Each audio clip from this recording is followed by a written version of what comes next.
Another example, it is that our work in strengthening the development of leadership for church and world in United Methodism around the globe. We can celebrate great strides in a number of areas. The networking of international educational institutions is proceeding well as expressed in the clear mission, vision, and programmatic work of the International Association of Methodist Schools, Colleges, and Universities, otherwise known as the Methodist acronym of IAMSCU. Efforts are well underway in creating mechanisms for sharing scholarship and scholars across institutions within the worldwide Methodist family. The strengthening of infrastructure and institutions for theological education has also received sustained attention. A very significant example is the convening of the first ever consultation on theological education in Africa in Kampala, Uganda on August 19th through August 20th this year. A collaboration between the General Board of Higher Education and Ministry, United Methodist Communications, and the General Board of Global Ministries, and the United Methodist Bishops of Africa.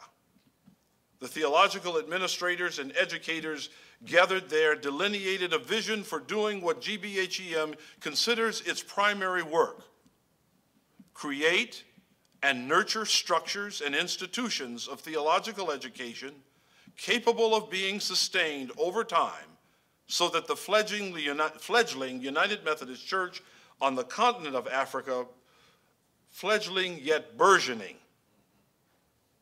United Methodist Church on the continent of Africa will have the trained leadership it needs in the years ahead. I will speak about this project in more detail in just a moment when I present a report of the Kampala consultation. But let me anticipate by mentioning one observation that is particularly relevant to the point I'm making here.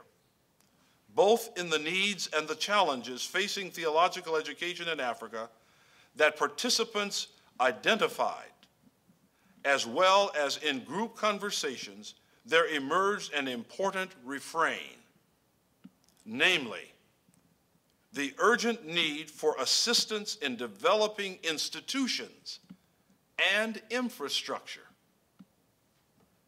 I think we ought to pause for a moment there. We always are saying, I think somewhat gratuitously at times, we have a lot to learn from the growing church in Africa.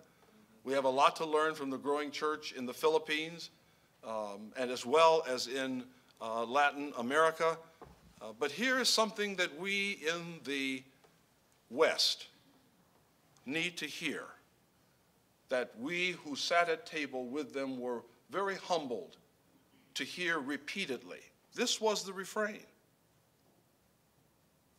the urgent need for the assistance that we could bring in developing institutions and infrastructure for theological education that are sustainable over the long haul. They get it. These African representatives saw clearly what we in the church in the United States perhaps do not always grasp as clearly.